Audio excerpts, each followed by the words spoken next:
Excuse me. All right. Well, this next video is going to compare the properties of our ionic compounds compared to our covalent compounds. So again, remember, ionic compounds are going to be our metal, non-metal compounds, which we focused on in this section right here.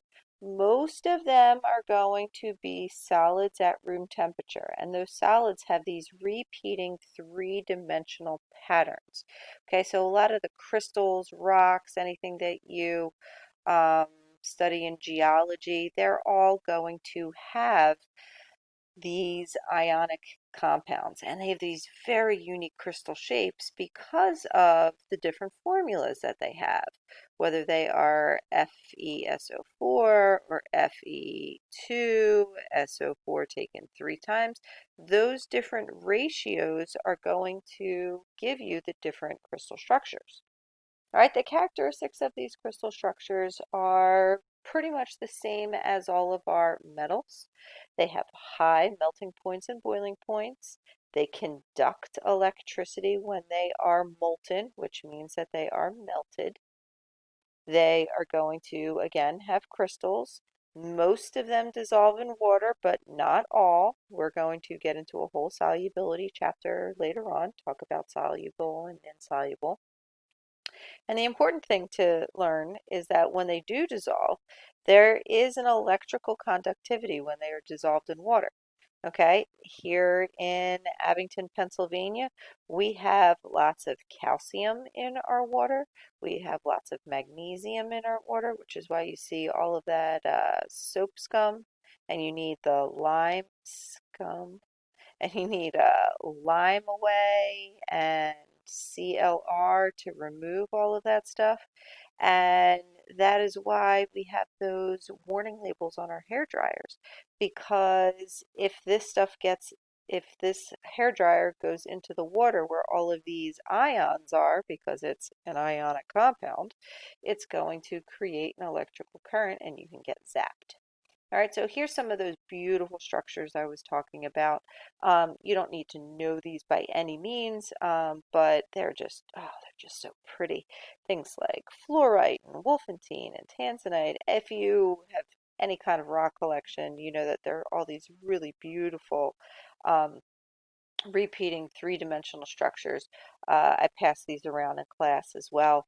You can see there's the hexagonal and tetragonal and orthorhombic and monoclinic and triclinic, different slight geometric shapes, but they really do provide a different type of crystal.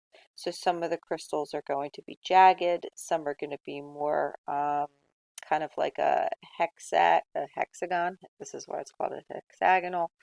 You can see these monoclinic ones where they're very blunt, where you end up seeing the tanzanite, which is going to be more pointed, and here's a more cubic shape with a tetragonal, or on a slightly skewed level here. So it's just these beautiful things. The geosci people absolutely love looking at all these different structures under microscopes. The only thing that you will have to know shape-wise is that there is a coordination number of 6 for our most common ionic compound, and that is sodium chloride. And what that means is that if you take a look at each of the sodium or chloride ions, there are 6 other things around it. So if this is your ion in question, there's something above it, something below it, something to the left, something to the right of it, and then there is something directly in front of it, and then there is something directly behind it. So if you count up all of your different elements around it, you have 1, 2, 3, 4, 5, 6. So it's literally in a box.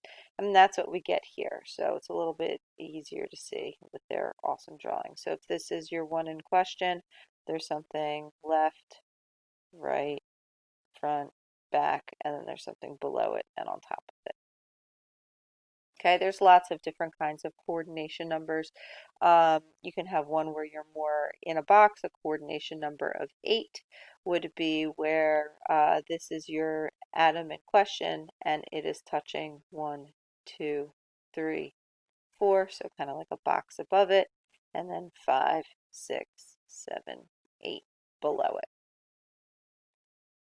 Okay, now to contrast the properties of the ionic compounds, let's look at the molecular compounds. And remember, molecular compounds are your non-metal compounds and anything that involves hydrogen.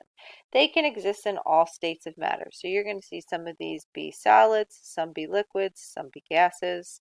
Their melting points and boiling points are relatively low in comparison to the ionic compounds, but the most important thing is that they do not conduct electricity. These are going to be your non-electrolytes. And when we get into our solubility chapter, we'll talk all about what makes an electrolyte and non-electrolyte. And surprise, surprise, actually, no surprise, it all comes back to our ions. We use our ions all the time.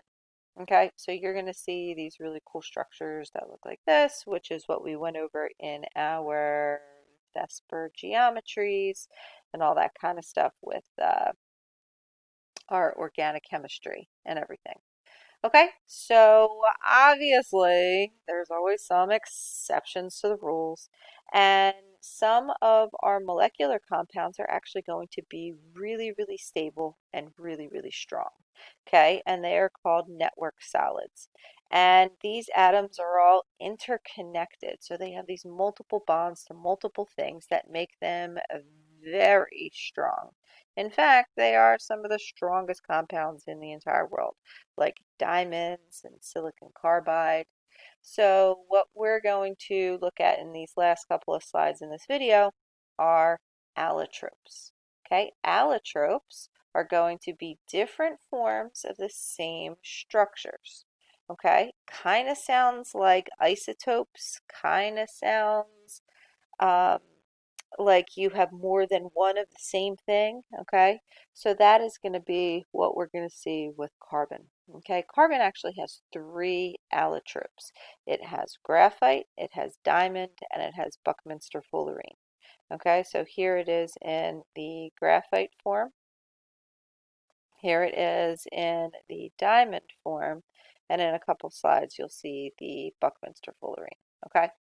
So what we see here in the graphite form is that carbon is going to be in these hexagons, okay, arranged in these little honeycomb things. So you have a hexagon here, you have a hexagon here, you have a hexagon here, a hexagon here, and so on and so forth. So it is interconnected, okay? And then you have these layers where these weak intermolecular forces are here, but these are actually quite strong. So a layer after a layer after a layer is going to provide this really nice strong substance. But as you break through the layers, like in a pencil, you're going to see that your point is going to wear down. And that's why pencils are going to wear down on paper. They get stuck in the roughness of paper, and you're going to see graphite form these different layers. Whereas diamond, on the other hand, is going to have all of these covalent bonds and these tetrahedral shapes here that are going to be much more dense and much more compact. And that's why diamond is one of the strongest substances in all the world. Whereas the graphite ones are going to have these weak bonding forces between all of the layers. So it takes a lot of pressure and a lot of heat in order to change some of your graphite into your diamond form. Okay, and then diamonds are so tightly compact they can work as prisms. We're going to talk all about them as well and how they refract light.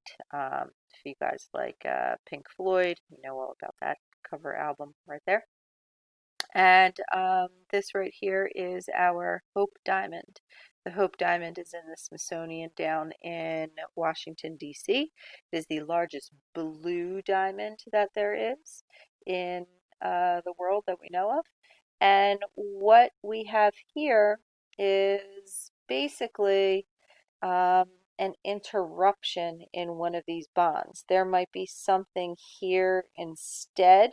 So there might be a substitution, or there might be a mislinked bond. So if you think of them kind of as a zipper, it's like the zipper skipped.